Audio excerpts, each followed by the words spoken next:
Today, we are speaking with Landon Mossburg, the CEO and co-founder of Peak Energy. Our mission is to create the cheapest dispatchable electron. To discuss how they closed a huge deal with Jupiter Power that amounts to about $500 million. And in a car context, you don't have to last for 25 years in the desert without anybody touching you. And we did our first over $500 million reservation agreement with the customer off of a very tiny. Now we're ramping it up. It starts with trying to take a first principles approach and understand what the art of the possible is.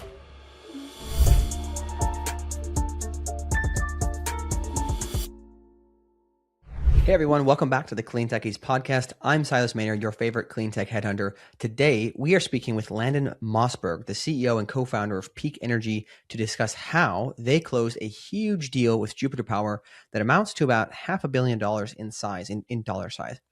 We recently had Cam Dallas, the chief commercial officer from Peak, on to discuss their technology and why sodium-ion batteries specifically are a good deal. That was episode 261. But with this recent deal, we wanted to bring them on to discuss more about the nitty-gritty details of how they actually got this deal done. So that's what we're talking about today. But as always, before we start, a big shout out to our sponsors. First, we have Climate Finance Solutions. If you're looking for non-dilutive funding, Joel and his team are the experts. They have a 90% success rate on grants that they have applied for and have secured over $1.6 billion for clean tech startups so far. Check the link in the show notes to learn more, or go to climatefinancesolutions.com to get started. And secondly, we have EarthSearch, my recruitment firm. If you want to find A players to join your team, we can help. Send me a message on LinkedIn or shoot me an email at silas@earthsearch.com. That's ERTH search.com. All right. Enjoy the episode. All right. Welcome to the podcast, man. How are you doing today? I'm doing great. It's great to be here. Thanks for having me. Yeah, thanks for coming on, man. It was a really quick succession to have two people from the same company on not too far distance. So for anybody who's not quite familiar, we'll just give a quick intro. So we are here with Landon Mossburg from Peak Energy. We had Cameron Dallas on not that long ago. I don't remember how many weeks or months ago it was, but it was episode 261. And we were just covering kind of in that episode more of the technology you guys are working on with Peak Energy. We covered a lot about, I was quite fascinated by the structure of your pilot program, which actually led to what we're going to talk about today. But today, we're not going to focus on the technology as much. We're going to mostly focus on this deal that you guys have put together with Jupiter. So Sure. Before we kind of like get too far into it, if you want to give a quick intro to yourself, or maybe like a summary for anybody who didn't hear that episode, do you just want to kind of intro who you are and what Peak Energy does? Yep. So I'm Landon Mossburg. I'm the CEO and one of the co-founders of Peak. Cam is one of my other co-founders. He runs the commercial side. So we're talking Jupiter deal. Maybe I'm a little bit more on the technical side, but we'll play each other's roles for a bit here. Peak Energy is a 3-year-old company, just a little bit under 3 years. Now we're 100 people.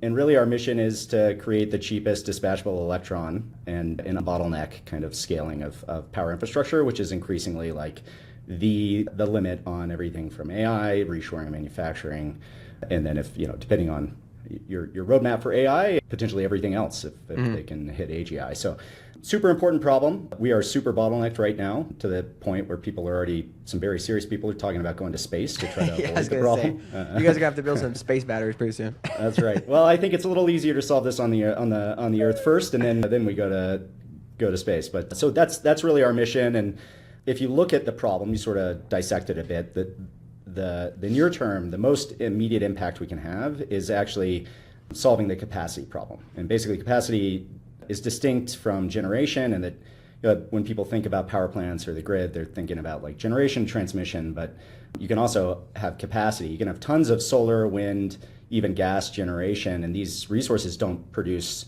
power around the clock, right? So there are solar, it's obvious, but like gas, especially in cold or hot weather, has to derate or has reliability issues with coordinated shutdowns as the pipelines freeze and stuff. So the way that we deal with that as on the grid everywhere, but in the US is no different here, is that we overbuild. And so we have about 50% more capacity in the US than we need on average here, but you're designing for the peaks and for all these unreliability events and derating and nighttime and all that stuff. And so capacity really here is about trying to close that gap a little bit, right? So the market's really short on capacity over the next 5 years. That's the first problem we started working on, and we approached it from a first principles perspective, which was looking at the core component cost of a battery cell, which we knew to be, let's say today it's around $45 per kilowatt hour, pre-tariff and all that fun stuff, which gets even more complicated. But if you take that one component and then you look at like, well, let's look at Lazard or whatever sort of benchmark you want to look at and see how much does it cost to install large scale battery storage on the grid, which is the fastest, typically the cheapest way to add capacity to the grid right now. You see sometimes a 10x increase over the core useful component, which is the battery cell. So we're addressing that problem first. The way we did it is we built from the ground up over the last 3 years the world's first passively cooled grid scale ESS, and it just crushes everything else out there because traditional ESS, sort of these legacy systems, are built on technology made for cars, and in a car context, you don't have to last for 25 years in the desert without anybody touching you. And to make those batteries work in a grid scale context and last for 25 years in the desert, they're basically put into a refrigerator and liquid cooled and a bunch of other sort of supporting systems, which end up costing way more than actually the battery cell itself. So we attacked that problem first. That's what we launched, and that's what the Jupiter deal is. That's what the recent Energy Vault deal that we announced it was last week is, and a few others coming out, and we're scaling that now. We have some fun stuff happening next that we haven't announced yet, but we'll announce fairly soon. Cool. But yeah, that's kind of the summary of the company. Yeah, absolutely. No, I appreciate that background context. And again, if anybody hasn't, I would highly recommend checking out that episode 261 where we did with Cam, and we went into a lot of detail there. So now let's talk about this, I guess, the origin story of this deal. So if I understand correctly, you might have to correct me on the nuances here, but yeah, I believe it's like a 4.75 gigawatt deal with Jupiter Power that basically they're going to be buying batteries from you guys. And if I understand correctly, it is the largest announced single deployment of sodium ion to date. So I guess take us kind of back to the beginning, and how did you guys land one of these leading IPPs? If anybody's unfamiliar, Jupiter Power is one of the leading IPPs in the country. How did you end up landing them to take this deal on from just being a pilot viewer to then signing this $500 million contract?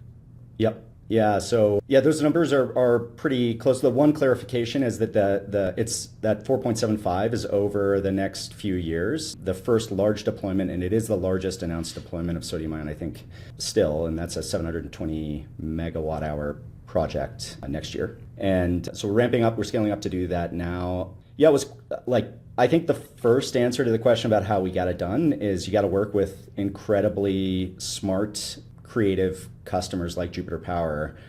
They're one of the leading IPPs in the world for storage, and that's what they focus on, and they're some of the best out there doing it. They have a ton of experience. They really deeply understand the technology and the techno-economics around the technology, which is why we even got to the point where we got, because you kind of need a customer who is comfortable digging into the details, understanding the tech, and then can also quickly rationalize the value proposition that you're bringing, so they can make a good risk-adjusted decision for like, how promising is this and how risky is it based on the tech risk. And then on top of that, you have all the other startup execution risks. So, worked with Mike Geyer and his team and Andy, the CEO over there. They super supportive. We engaged with them very early on. And from day one, we were clear that our goal here was not to try to get to a technology proposition that required subsidy or was going to eventually be more competitive. We were aiming at really aggressive targets so that we knew out of the gate we would be kind of like an obvious techno-economic winner for anyone, including them, from day one. Can you say more about that when you say like you aimed aggressively? Can you explain just more like, you're saying, hey, we think that we can do this, and you make it so obvious that they're willing to come to the table, or you were just personally within the technology, you guys like, we have to hit these numbers so that when everything is said and done, they will know it's obvious? I think it's an evolution, right? So it starts with trying to take a first principles approach and understand what the art of the possible is, because then you don't want to go and talk to customers and tell them that we're going to work on something with a target that's completely out of bounds. It's not like physically possible to hit. So we started by trying to understand like, where do we think the technology is going, where cost curves that we had really strong foundation with quoted supplier quotes for cells and all of that stuff. And then we built a detailed techno-economic model that we were they helped us iterate on a ton, right? Because from their experience, they can give a lot of pointers and guidance on where the value is. And that it was a really collaborative process early on with our early customers. Jupiter certainly at the forefront there, but there's other ones that we haven't publicly announced stuff yet, but those have progressed really well as well. And so I think the key thing here is really finding people who are excited about the art of the possible that you also see. And that's not every company out there. Not everybody has the bandwidth to do that. And then partnering from very first days, sharing super openly with them the data that you're getting, where you think you're heading, because it is an investment from both sides. So they got to see the upside, and they got to feel like you're a true partner in this with them. And I think Jupiter was an incredible partner, and I think together we were able to come to a true innovation in the industry that is changing the industry now, and they are benefiting from it by being the very first ones out the gate with them. This episode is brought to you by Climate Finance Solutions, the firm helping climate tech companies win the major government grants that drive their scale and impact. Since 2020, they've won over $1.6 billion in public funding for their clients, with a 90% success rate on the dollars that they've applied for. Their team has also helped win more than 500 million euros in European funding and managed over $275 million in grant projects. With a global team of 27 experts, CFS supports climate innovators through every stage of the funding lifecycle, from strategy to proposals to project execution. They also have a grant identification platform that enables real-time monitoring and custom matching of opportunities with alerts as new grants are released. If you're a climate investor, accelerator, or ecosystem builder, you can even join their partnership program to unlock pro bono support for your portfolio companies. Learn more at climatefinancesolutions.com. All right, back to the show. So I'm going to try to make sure I kind of summarize this in case anybody isn't like super familiar with the nuance here. If I understand correctly, just to make it really, really simple, Jupiter Power is like what you said. They're building storage projects so that these can store energy when it's cheap and sell it when it's more expensive, and then obviously add capacity to the grid because you can't have solar all day long, etc. And because energy storage currently a huge percentage of the cost goes into the operating expenses of the batteries, they were interested in this because you guys said, hey, we have this technology where we think we can kind of basically slash the operating expenses of these batteries to very, very, very, very little. And would you guys like to view our pilot project that we're doing in Colorado and get like open access to this data? I forget exactly how it worked. You guys had them sign some sort of like letter of interest or commitment that if this goes well, they would be interested in buying. Can you recap that part?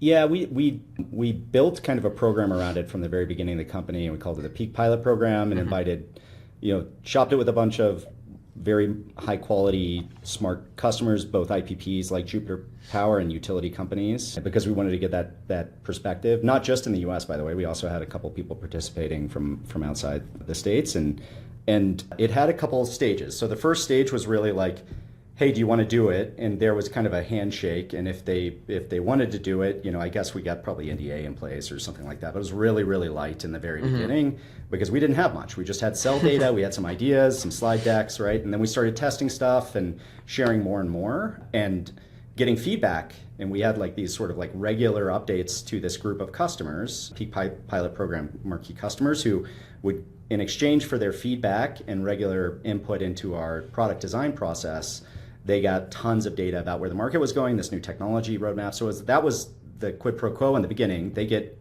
information and a seat, like they're first in line if they want to go to the next phase. And we get a bunch of input back from them and eventually potentially a customer deal. And then we got to the next part of the cycle. And some of this was done also in concert with funding rounds. So we did this, you can sort of think of this as like seed to A. And then at the A, before the A, we knew we needed some sort of like artifact to show that we were talking to customers and not have to have every investor jump on a call with everyone else. So, but we wanted to keep it really light there. So basically what we did there was had people sign functionally what were MOUs. It was sort of like we were flexible, but typically what we tried to do there was saying, okay, if you've enjoyed what we've done so far and you're comfortable and you're excited about where the technology is progressing, the next phase of this pilot program, we're going to share even more data because now we're building strings and we're doing a bunch of safety testing and propagation testing and more openness around where costs are going and all that stuff.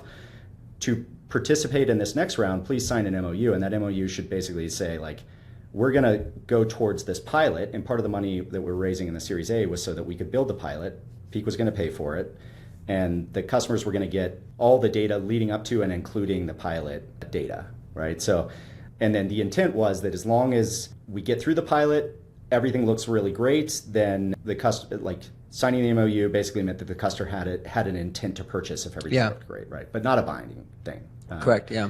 Yeah, and then we got the pilot done and sort of everybody was excited about it, and they were the first ones that we talked to. And in fact, we built the whole company until August, really, or around then. It was like Cam, my co-founder, and then Shailesh, who were doing the BD process. Like that was the entire team. With Hugh on the sort of product side, technical side. And so we did our first over $500 million reservation agreement with a customer off of a very tiny No, I like this. Now we're ramping it up. All right, clean tech founders, let's be honest. You need to move fast. It's 2026 and you cannot hesitate. You can't have things dragging you down or slowing you down. So why are you putting off the most critical thing that you can do to help you grow? And that is hire the best talent. We've heard it time and time again on this podcast. The best talent is what helps you grow. The new year is here, and every week that you miss out on hiring that head of sales, that mechanical engineer that you've been looking for some time, you are letting somebody else eat your lunch. It is 2026, and for clean tech startups, it is currently survival of the fittest. You need the best people, and you need them now so that you can grow your company to where you need to get to your next fundraising round. And you need a recruitment partner who's going to match your energy and not going to slow you down. That's me and my firm, EarthSearch. We work as an integrated recruitment partner only with clean tech companies to hire their US talent, and we can help you with engineers, sales, co-founders, anything that you need, any talent in the US. We know your industry, we know your targets, and we can deliver. If you've been listening for some time, you know that for 5 years now, we have been having conversations with the leading clean tech entrepreneurs in this past decade. We, as a result of this podcast, have been able to get into rooms that other clean tech recruiters have never entered. And our network isn't just a bunch of resumes. Because of this podcast and these relationships, we know the people who have been the movers and shakers to actually build the most successful clean tech companies in the past decade. You will not find more value in another recruitment partner. That we are confident of. We deliver proven talent faster and cheaper than traditional search firms. So if you'd like to get the conversation started, reach out to me directly on LinkedIn or email me at silas@earthsearch.com. That's ERTH search.com. Again, earth with no A, ERTH search.com. And we'll get the conversation started. We look forward to working with you to build a team of A players. I like this a lot because I just want to point out a couple things that might be interesting again, the reason we're doing this is I want other founders to be able to understand how to do things like this for their technology. And I think the core point there is there's some sort of value that you're providing very early on by, like you said, giving them a frontline seat to look at this data, but in exchange, they're giving you feedback as the customer who would be using your product. And they're effectively committing to those regular meetings so you can get real information from real customers about how it should be developed, what should be changed, et cetera. And then the thing I like, it's worth noting that you had a strong enough understanding of the levers that your customers would want in the first place that would bring them to the table. Because if you didn't understand your customer at all, if you didn't realize that there was this huge OpEx potential to remove that, they would have probably not had any interest, right? But you had those, a little bit of understanding you could bring to the table. And then thirdly, this is not something people would do in the company building typically, but in a sales cycle, there's a lot of, especially large, complex contracts.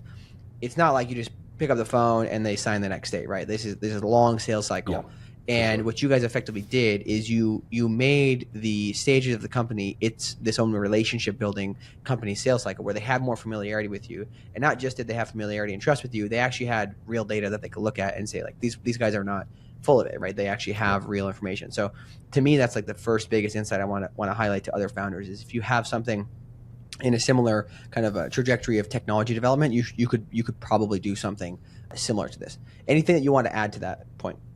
Yeah, no, I mean, I would like to say that from the very beginning of Peak, we knew that like passive cooling was as valuable as it was going to be. The reality of the case was, we knew that there were supply chain advantages for sodium ion cells. We felt like cost curves were really advantageous for it, and it was scaling. So original conversations with customers really centered around like fundamental cost of atoms of the cell and supply chain benefits.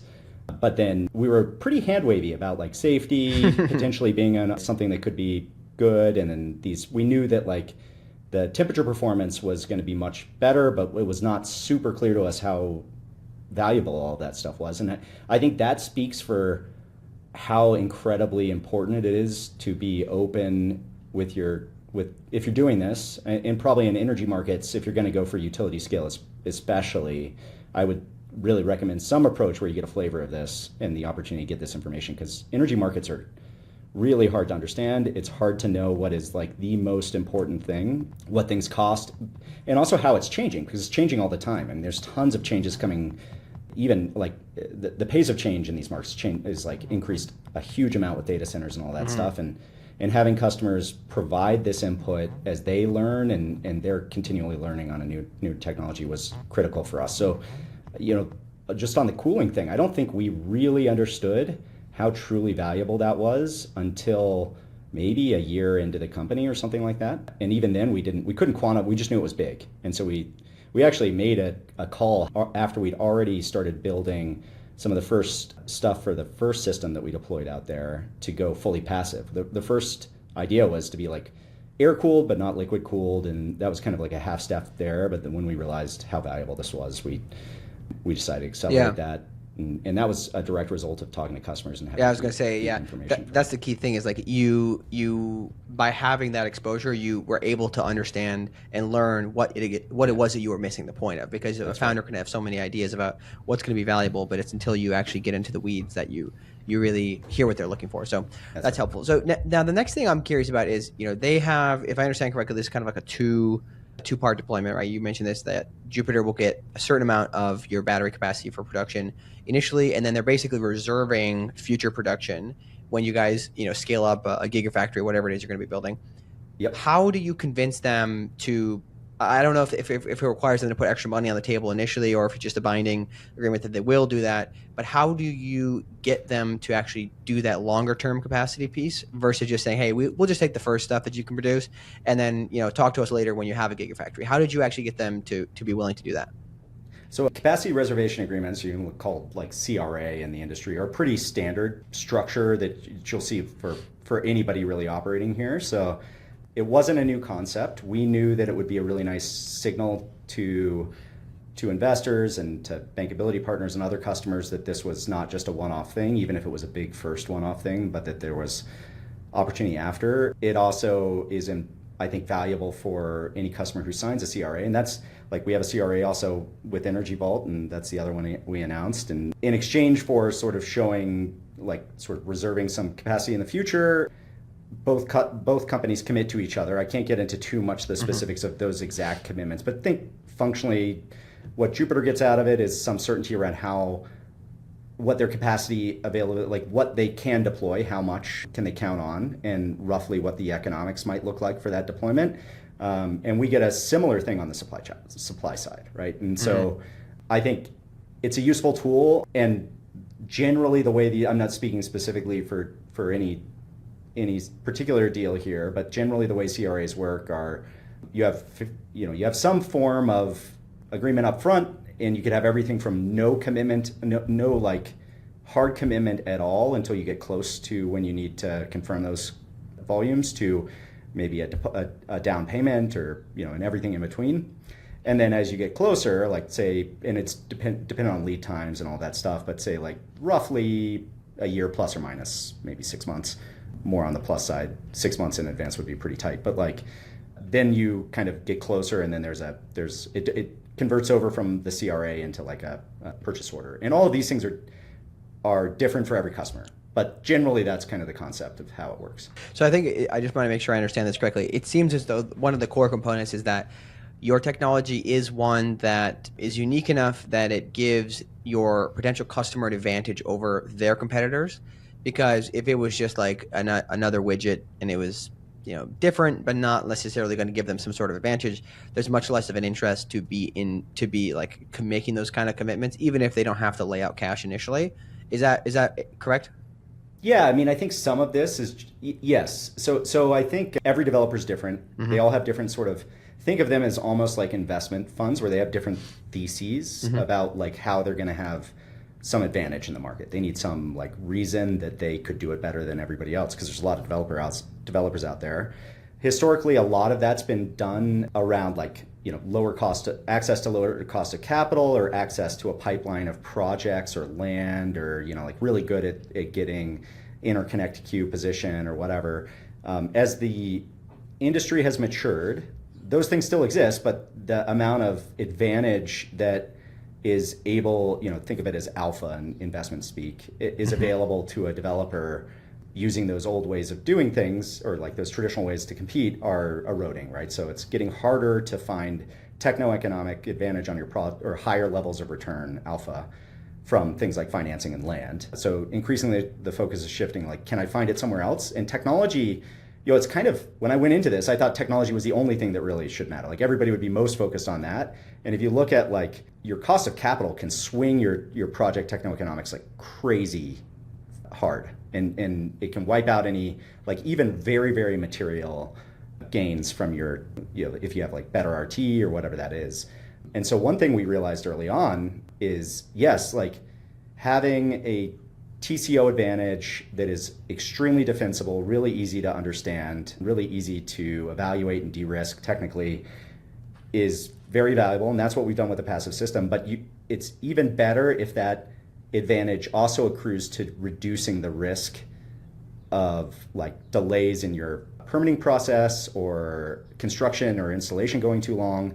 And so you want to look for ways to simplify your product and make it safer, make it easier to explain to communities. And that's it's like the symbiosis of what we've done. Our system is substantially more reliable, it's safer, it's simpler to install. So that all accrues to just like more certainty on the financing side, and on the project timeline side. And those are a little bit harder to quantify, but it helps you get over that bankability risk early on that all companies have. So I think this is kind of like Well, I just want to understand here. So are you saying that you guys are able to help Jupiter or customers like them to solve or make better their cost of capital, or what they were able to do helped you with your cost of capital? No, more like if you're any IPP, say you're Jupiter here, and you're sort of thinking like, how am I going to compete? How am I going to justify, or how am I going to, like, when I'm going out and raising my funds to like do my projects, how do I explain to my investors how I'm going to beat the market, right? And you need a story around that. And I think the story that they can tell with our technology is that when you drop us into a project where, like, a legacy LFP based ESS that's actively cooled was designed in, and you put our system in and you model it, we generate a 5% increase in IRR on average. That's like, and these projects hurdle at like 9 or 10%. So that's a massive increase in project level return.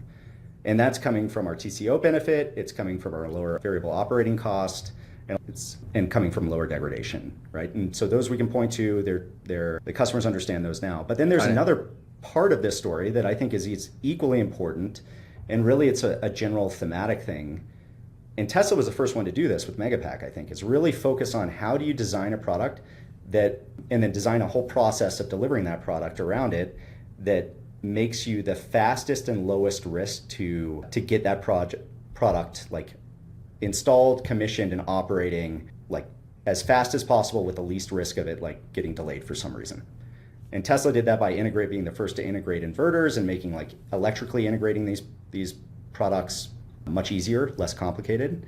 And that's why they justify a huge premium. Their gross margins are much higher than other gross margins in the industry. We are seeing very similar, if not higher, gross margins than Tesla because we have a very similar value proposition in that we're easy to integrate because we have way less stuff you have to hook up to the system.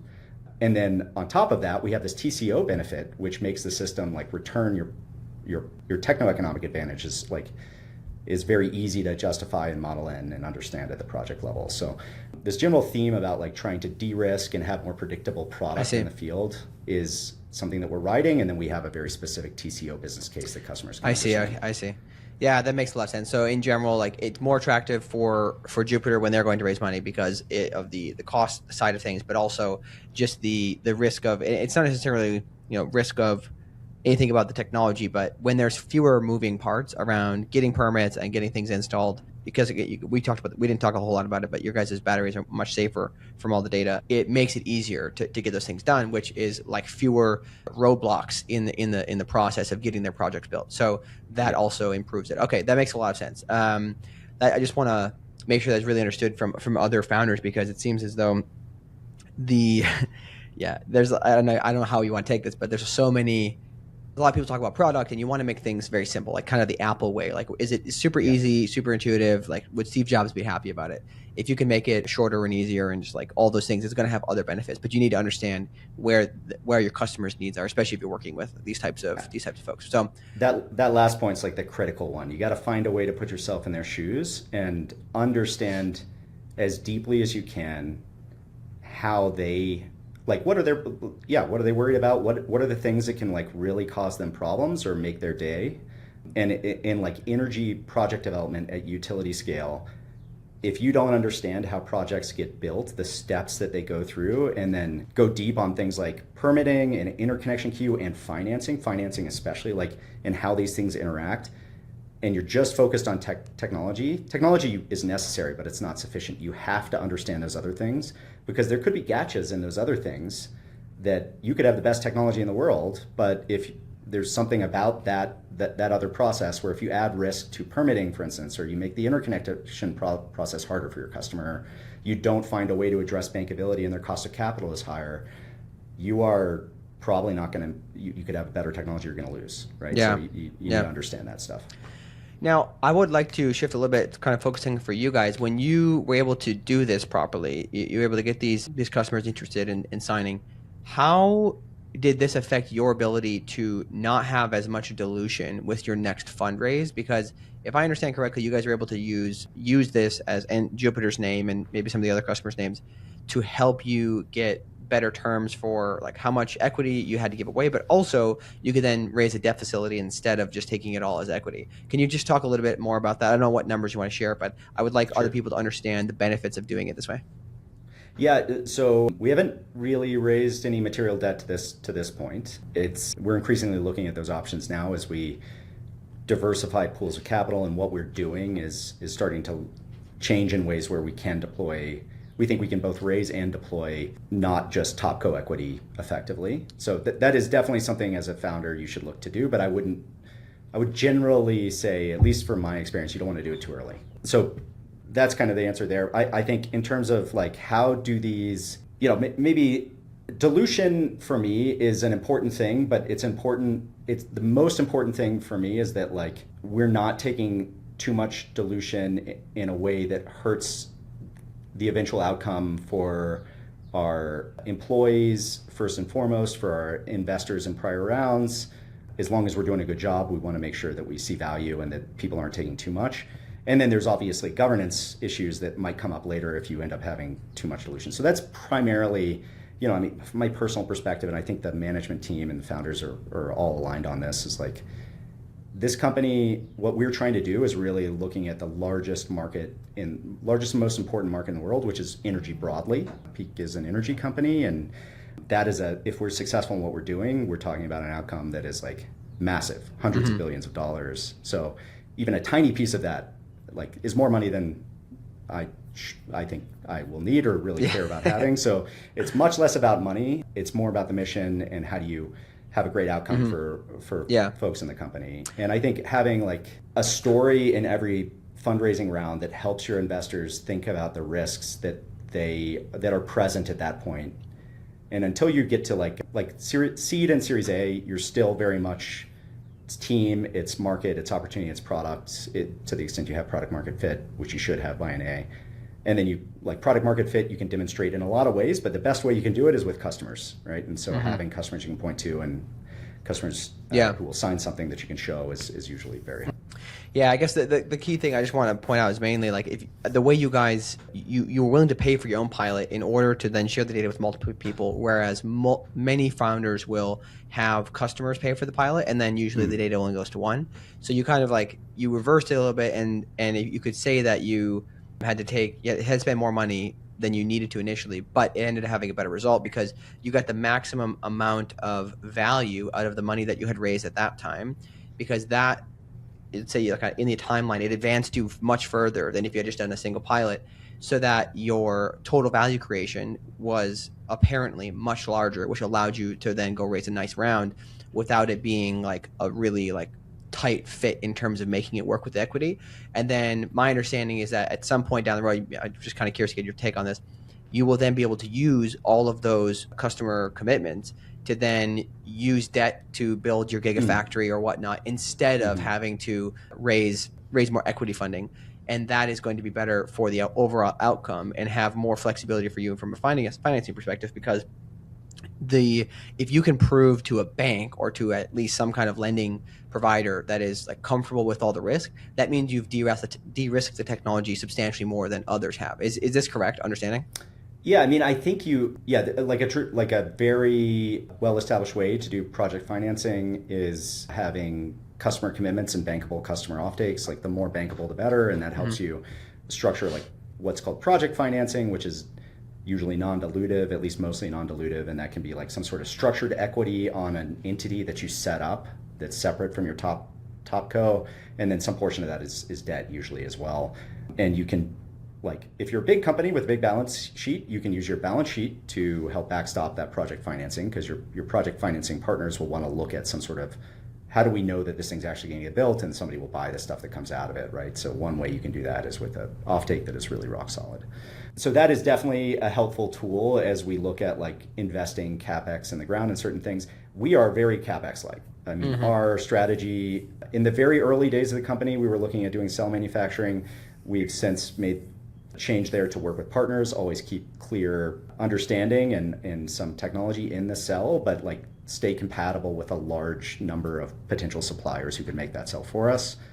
That's our strategy today. We're not going to invest in cell factories in the foreseeable future. There's enough capacity that we could run off of. So because of that, like you're talking about very modest CapEx investments for things like final system assembly, some submodule manufacturing. That's like an order of magnitude or even more cheaper than in terms of CapEx spend in a cell factory. Okay, got it. Yeah. Oh, that makes a lot of sense. I guess I was not aware of that plan there. So let's talk about this then a little bit more on the supply chain side. So I think you mentioned this a little earlier, but what part of the kind of, I guess you'd say, situation or the environment in the U.S. right now is like really drawing people to what you guys are doing because the supply chain is easier? Talk about how you guys are managing supply chain, and is there any like effort to kind of bring all of this over to the US to help people get I don't know how the tax credit exactly works for locally produced batteries, for example, but can you just speak a little bit, just like broader supply chain thing, and then I might dip in a little bit deeper?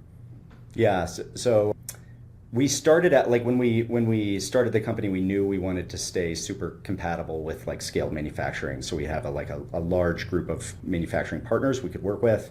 We've maintained that strategy. It's been a really great choice. I would encourage anyone who's trying to get into any sort of product where there's a really high CapEx load on some component that you need to buy to like try to adapt to that strategy as much as possible. And what that has meant so far is that, like, let me back up and just say, like, our core cell is materially similar both in the bill of materials, like the components inside of it, and the manufacturing platform required to make it, to existing LFP, which is probably one of the most commonly produced batteries, if not the most commonly produced battery in the world. The main changes are some of like what's called the active material, the anode and cathode materials, and some components of the electrolyte, but everything else is the same, and you can functionally build these batteries on the same factories. So that was an important choice for us to make, that like if you're having to sort of do all that stuff bespoke, it's a very long journey in the lab, and then it's a very heavy lift to try to get people to put enough capital behind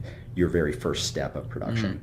And so because we've stayed cross-compatible and this was already scaling, even the components that are specific to sodium ion were already scaling outside of what we were doing, we've been able to hook into a very robust, large pool of partners and CapEx spend that's already happening. It's all of this started in China. China has been scaling it faster than anybody else, and so we work with partners there, but increasingly we're seeing options outside of China. We're even starting to see domestic options. So we're in an enviable position now where, because we have this cross compatibility, we have some choices, right? And so we're making choices now about like how fast do we make bets on domestic suppliers, because they do come at a cost premium, and there's still a lot of like rulemaking to be done on the tax credits and things like that, versus like how much do we double down on China, because for some markets you will definitely want to work with them. They're still the cheapest cost of production. And then there's like middle of the road options, which are probably like other places in Asia. Yeah, primarily other places in Asia right now, though I think that might change over time. Mm-hmm. Interesting. Okay, so if I understand this correctly, your guys' general thesis is, hey, we're just going to because we've designed the technology in a way that can be relatively easily produced on other existing infrastructure for LFP, right? It's a different technology, but kind of same infrastructure can be retooled for it. You are going to continue working with various partners to keep your options open and also keep your capex low. But because you have the IP around it, you can manage this properly without any kind of core risks to your technology.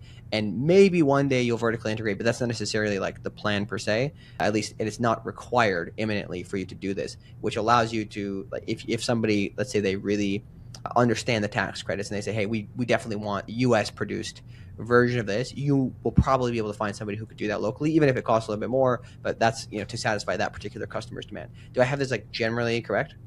Yeah, generally, the cost of switching your battery, even if it's exactly the same design, but two different factories, even the same supplier, two different factories, is non-trivial. Like you have to do some builds and test some stuff, make sure that something didn't change you don't understand. So I don't want to like make it seem like we can cut in a new cell overnight, but we are also specifically focused in our engineering efforts. Where I am in Denver right now is our cell lab, and increasingly the work we're doing here is about working with developing technology that helps us compress the time we would need to go from brand new cell that we might want to try to when it can get in the field safely with minimal risk, well understood. And did you guys plan to do that from the beginning, or were you able to figure that out along the way that said, hey, we actually think there's a lot of similarities here? I think it's always been an area that we've been interested in. Over the last year, we've increased our focus, and we're really doubling down on it now. Because, I mean, part of what was not apparent until maybe really starting a year ago, and really in the last 6 months, was like how quickly we would have more options for suppliers, right? There were a few in the beginning, and some were small, some were tier ones, but now there's a massive number, and there's more and more people jumping in every day. So if we had, 2 years ago, if we had just said our strategy is going to be entirely on this, and we're going to like we're going to point all of our R&D on the cell side to like compressing that timeline of integrating a new battery or like checking to see if it's interesting and then integrating it, but then we didn't have a lot of choices, right? Then it's like it's useless to have that sort of technology. So but now we have that clarity, and we're starting to invest really heavily in that direction, which I think is a great option, because part of the reason I'm so excited about what we're doing is it's symbiotic. Like batteries themselves have like a 20% learning rate on average over the last probably 20 years. You've seen, I would guess, like around a 10 to 15% cost reduction year over year, which is an insane thing. Solar is almost the same, if not a little bit faster. And these technologies are not slowing down. There's no reason to believe that they're not going to get cheaper in the future. So I think it's always if you're working in these spaces, it's always a really great thing if you can, as an enterprise, be really good and ideally be the best at like evaluating new technology quickly and getting it into a product faster than other people at lower cost. And that, by the way, is one of the reasons I'm so bullish on solar and storage and other like wind and storage. Wind has a similar sort of learning rate and cost down trajectory. These technologies are already cost competitive at similar capacity factor as like the most efficient gas generation in the world, which is in the US right now. And gas is not getting cheaper, right? It does not get more efficient. So if we're already there today and these things are getting cheaper at a clip of like 15% per year on average, I mean, think about where we're going to be in 10 years. So these technologies are already eating the world. I think there was some US energy analysis like from the government here, which is typically pretty skeptical of renewables, but they said that like 99% of capacity addition to the grid in the US in 26 are expected to be solar plus battery storage, which is like an insane, 99%, like that should tell you something. It's hefty, especially for the drill baby drill type people, right? And I'm not gonna hide the fact that like part of the reason I'm in this industry is because I have kids. I worry about what the future is going to look like for them. But I've been working in and around electric vehicles at Tesla early on, and then I was at Norfolk. Like I've learned that the way you win in this thing is you do not depend on any sort of subsidy or tax credit or anything. Like you just need a better product, and it has to be so much better that like there's no amount of disinformation or like change management friction that will keep you from winning. And that's really what we're trying to do here on the grid side. We did that at Tesla very successfully with cars.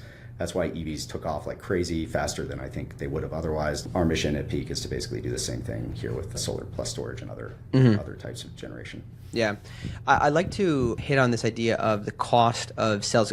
Can you comment on, for what you guys are building, your technology, is it relatively similar to LFP at the moment before the improvements have happened? Again, yes. Taking away the OpEx side of things? Yeah, so on a cell basis, think about, it depends on, there is no like, battery cells sometimes feel like a commodity, but depending on which supplier, what exactly is in the cell and the specs, they'll have different pricing. But like, let's take as a rule of thumb, maybe like $45, $50 per kilowatt hour at the cell level. Sodium ion is anywhere between $10 and $30 per kilowatt hour more expensive, depending on your spec and who you're buying it from. And that, by the way, has gotten probably $15 per kilowatt hour cheaper than it was a year ago, and then even before that, it's probably another $20 per kilowatt. So it's falling really fast, and we see sort of a similar trajectory over the coming years. And this is because component costs are falling and energy density is increasing in ways that LFP did over the last 15 years, and now LFP is sort of plateaued, and we're following a lot of the same stuff that worked for LFP is directly transposable to sodium ion. Yeah. Okay. So you can kind of follow that same cost trajectory. You're just doing it much, much faster. Yeah. Okay. Understood. Interesting. Now, we talked about this a little bit earlier, but I'd just like to get your general kind of high level perspective on how AI data center demand is really kind of a core driver of, I would say in my mind, like energy technology development right now. Can you just comment on this broadly, like what you're seeing specifically, and what are the core drivers, the core things for anybody building in this space to be aware of? Yeah, I mean, it is pretty astonishing how much the narrative around energy markets has shifted towards serving that demand. And it's I guess in some ways it's not a surprise because there's so much capital being deployed. And I think that it's already bottlenecking a lot of data center and AI development domestically. It's going to increase. You're starting to see a lot of political pushback, and one of the big reasons for that is fears about energy cost rising for consumers and stuff like that. So this is a sort of like an urgent problem that needs to be addressed. And I think the US is FERC, which is think of it as like the federal regulator for all the grids, has issued before Christmas, a little bit before Christmas, some ruling that everybody needs to come out with like an expedited interconnect procedure for data centers. And the way that will work is kind of, you can either bring your generation, or you can bring your own batteries, or you can do something which is like kind of called being willing to curtail. So you can say, hey, I want most, like my battery or my capacity for my data center is maybe 500 megawatts. And for the grid, I want you to give me 500 megawatts, and you probably can do that almost all the time. Let's say like 99.5% of the time you can do that. But a few hours a year, there might be a peak where I'm willing to like use less than that. If you call me beforehand, if you let me interconnect faster, grid, I will tell you that you call me a day before and I'll not use that much power tomorrow. And you can either do that by like actually turning your usage down, or you can do it with on-site batteries or on-site generation. And FERC sort of said to all the regional grids, because that's the way this is working, you need to come out with these expedited interconnect procedures over the next few months. And then by the end of the year, you need to have those in place so people can start using them. PJM just drafted the first one, I think a few weeks ago they came out. And if you open that up, and so this is all being driven primarily by time to power. Data center customers are not that sensitive to cost of power, although I think long term this is a strategically important thing for us to like wrap our heads around, because if we're successful with all the things we want to do on AI, the one fundamental limiting factor is going to increasingly be energy. And if we're less efficient at generating and transmitting energy than some other rival, we will over the long term be less efficient in our economy. So it's really important that we long term have a strategy that gives us the lowest cost of energy. The short term, it's about time to power, and batteries help you solve both because it can help you sort of curtail your usage, interconnect faster. It can be a component of like on-site cogen with solar panels or even natural gas, which you need some batteries because those things are really costly to ramp up and ramp down, and they also have some reliability issues. So we're seeing a massive push in the market driving from AI and data center customers specifically driving the market. And what they care about is reliability. They also have some really interesting properties of it's like power quality. So especially for training workloads, you have this issue where like hundreds of GPUs in your data center will be training a model and they'll all stop and start at the same time, potentially multiple times a second. These like giant mini multi-megawatt swings can brown the whole grid out if you're not careful. And most battery technologies can't handle that. It'll degrade LFP really quickly, for instance. We didn't plan this, but one nice thing about what we're doing with the sodium ion cells we're working on, we're insensitive to that type of cycling, so we don't degrade. So we think on top of like our massively improved reliability, which means you have to overbuild substantially less for the number of nines data centers want to have in terms of reliability, and that like property where we don't degrade as much or even really much at all. And when you're cycling and buffering these like training spikes, we have by far the best product solution for this area, and that's one of the things that's driving a lot of the early traction too. Yeah, well, that's interesting. I think we're almost out of time here. I think I'd like to get one last kind of key. You can take this however you like, but this idea right now of what we've kind of talked around the different angles of national security, supply chain, this abundance kind of agenda right now with the current administration. At least that's how they like to position it. How do you think? Like, what do you think are the core things to be aware of as a founder right now in this particular time? If you're trying to build climate technology without calling it that publicly from the branding perspective, like what are the core things to focus on? And like, just how do you view this all in terms of the lens of national security? You can take it however you like, because there's a lot of angles you could, but I'm just kind of curious to get your general takes there. Last few minutes here. I think the foundation for any company in this space now has to be rock solid, provable techno-economic advantage without any kind of consideration for sustainability. Even if sustainability is why you are personally working on this problem, you need to be brutally focused on the hard truth that if you cannot be more cost competitive, there's just not the political will. And increasingly, I mean, this is not just the US, certainly in the US with the new administration, but like increasingly like in Europe as well, I think there's some fatigue around paying too much for these things. The good news is that the core technology building blocks that enable you to be techno-economically advantaged versus all these other, less sustainable technology, whatever you want to call them, are there. Like, they exist. That was not true 10 years ago. So like that subsidy helped us get to this point. Now they are deeply cheap. They're getting cheaper all the time. So I think there's a real opportunity for motivated, smart people who are passionate about this problem to either join a company like Peak that's working on building that truly, beyond any reasonable doubt, better, cheaper, faster technology that also happens to be sustainable, but you're not doing it because it's sustainable. And I think for anybody getting into the space, they have to be like super focused on that. Maybe the only other thing I would say too is like AI is a good example of this. Like there are macro trends and thematic things that are happening in the economy, and people have been talking about power availability for AI for a long time, but it takes time for that stuff, just the way that organizations work. It takes time for organizations to kind of like hear this message multiple times from stakeholders, political stakeholders, their customers, their suppliers. For instance, like power is going to be a problem, right? It's been a problem for a while, but they're like the speed at which people are really dedicating resources and starting to buy against that is not instant, right? So you need to be planning your company with an idea that like, how long is it actually going to take for a problem that might be acute today, but actually to like, you have a customer who's identified that they have this need and they want to solve this problem by buying something, right? So there is a gap between that, and managing that and trying to predict it is a big part of timing when you want to do fundraising or when you want to start a company, when you want to try to get to market with a product. Yeah. No, that's helpful. I guess my only commentary there is I think it's similar along these lines, and not exactly what you're talking about there, but this idea of the fact that we got the costs down so much with the subsidies, it worked quite well to where we are now, because now, at least from my perspective, again, I'm not taking orders from these corporates, but it seems as though there's way more money going into energy related things now because of AI than there ever was at peak like climate. Everybody was interested in climate tech in 2020 to 2022 or whatever. It seems way more aggressive, and now like there's money to be made on the table, so people are doing a lot of things. And like you said before, I think that's pretty profound, is that if we cannot build power faster than other countries, we will lose the AI race, whether or not we have the best best models, right? Because you're going to have to be able to then use the technology itself. So it's an interesting perspective.